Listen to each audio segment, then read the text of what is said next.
একটি সুনামধন্য প্রতিষ্ঠান একসময় ছিল সাফল্যের শিখরে, কিন্তু হঠাৎ করেই সেই প্রতিষ্ঠানের লাভ কমতে শুরু করলো। সবকিছু ঠিক থাকা সত্ত্বেও প্রতিষ্ঠানটি দিন দিন চিন্তায় পড়ে গেলেন।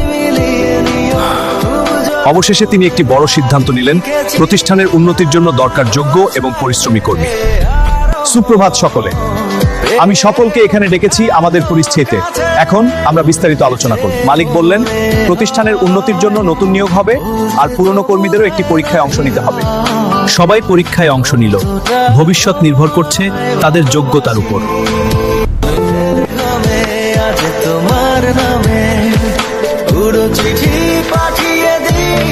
অবশেষে ফলাফল প্রকাশ হলো।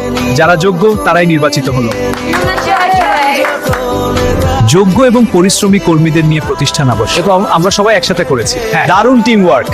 যোগ্যতা, পরিশ্রম এবং সততা থাকলে সফলতা একদিন অবশ্যই আসে।